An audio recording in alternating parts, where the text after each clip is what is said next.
Ես ամեն դեպքում ցանկացած պարագայում միշտ այս ամբիոնից հանդես եմ գալու բարեկրթության եւ բարեվարկության սահմաններում, անկախ ամեն ինչից, եւ մեր թիմը նույնպես այս մշակույթին հետևելու է եւ շարունակելու է։ Բարձր, ասենց։ Եկեք վերջապես հիշենք ինչի համար ենք հավաքվել, որովհետեւ ձեր ԿՊ-ի տեխնացուների պարագայում ամբողջ խոսույթը ուղղված է ուժեղ Հայաստանին եւ Հայաստան դաշինքներին։ Եվ այսօր հիմա որ ես սկսեմ խոսել տնտեսությունից, ոնց որ ընդհանուր այս տրամաբանությունից դուրս լինի իմ խոսույթը, որովհետեւ խոսել ենք ամեն ինչից, բացի Բաբկեն Թունյանից։ Եվ քանի որ այս տարի տնտեսական հանձնաժողովը իր մեջ ներառում է նաև գյուղատնտեսության ոլորտը, իսկ գյուղատնտեսության ոլորտը շատ խորը եւ բազմազան, այսպես ասած, ճյուղավորված ոլորտ է, ես շատ կուզեմ եւ առաջարկում եմ, որպեսզի վերջապես Հայաստանում վերաբացվի գյուղատնտեսության նախարարությունը, որովհետեւ մենք իրականությանն ելնելով, ես պատահական չէր, որ հարց տվեցի պարոն Թունյանին, թե ինչպես է գնահատում գյուղատնտեսության ներկա վիճակը, գյուղատնտեսության ներկա վիճակը, ինչքան էլ sense մանր աճեր ունենանք, ինչ ունենանք, այս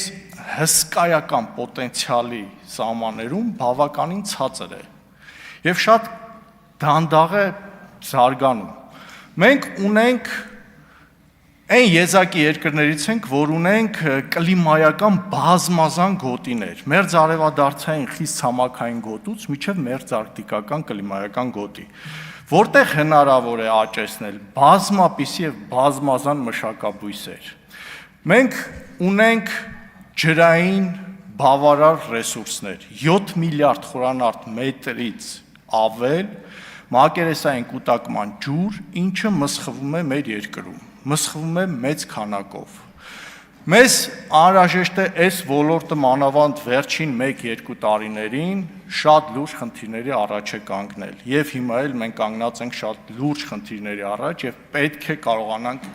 պատվով դուրս գալ, որովհետեւ այսպես ասած կոնի վրա մեր գյուղացիների, մեր ֆերմերների քրտնաջան աշխատանքն է։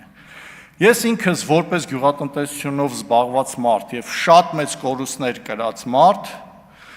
հորդորում եմ հնարավորինս շուտ բացել գյուղատնտեսության նախարարությունը, որովհետև այդ նախարարությունը այս խնդիրների պարագայում ենթադրում է շուտափույթ լուծումների, այսպես ասած, համակարգում գտնում։ Մենք ունենք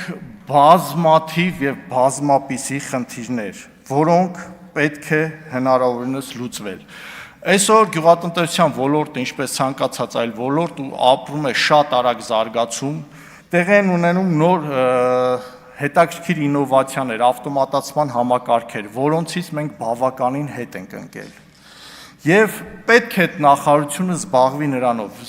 զբաղվի միջազգային շուկայով տեղի ունեցող թրենդերով։ Եվ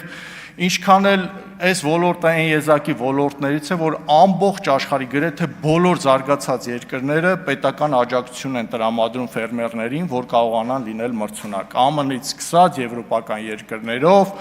միջև Ավստրալիա,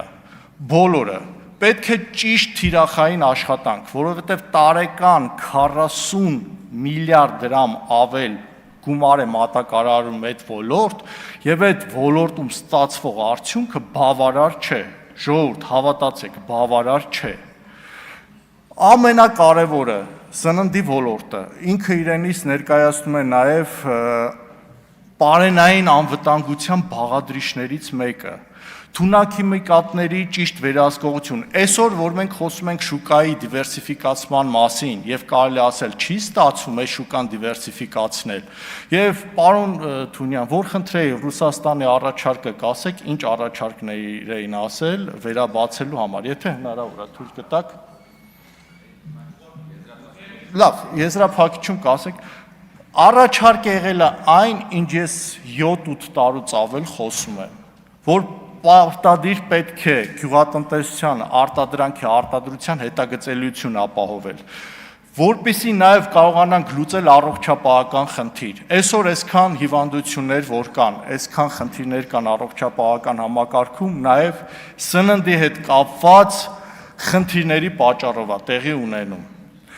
Եվ վերջապես սելեկցիոն կայաններ, սերմնաբուծարաններ, վաղը մյուս օր, եթե ապաշրջափակումը լինի, ինչը անհրաժեշտ է մեր երկրի համար, գյուղատնտեսության որոշակի ճյուղեր պատրաստ չեն,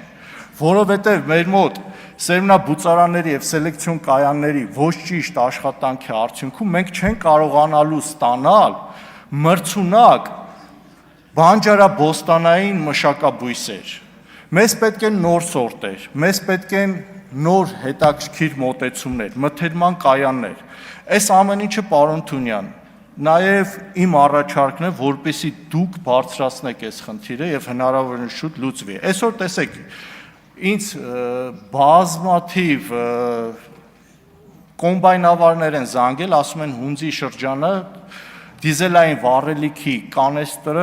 բարձրացել է 11,000-ից ավելի բարձր եւ մենք չենք կարողանում մեր գործունեությունը իրականացնել։ Սա իրանից ենթադրում է շուտափույթ լուծումների, այսպես ասած, ներկայացում։ Կարող է պետք լինի սուբսիդավորել ներկապային կարող է պետք լինի սուբսիդավորել այս պահին հունձի ժամանակ դիզելային վառելիքը։ Մոտ ժամանակներս արդեն խաղողի բերքահավաքի ժամանակն է գալիս, ինչը ենթադրում է նորից հստակ գործիքակազմի կիրառում, որպեսզի ֆերմերը չմնա իր արտադրած, իր, այսպես ասած, աճեցրած բերքի մոտ ձեռնունայն։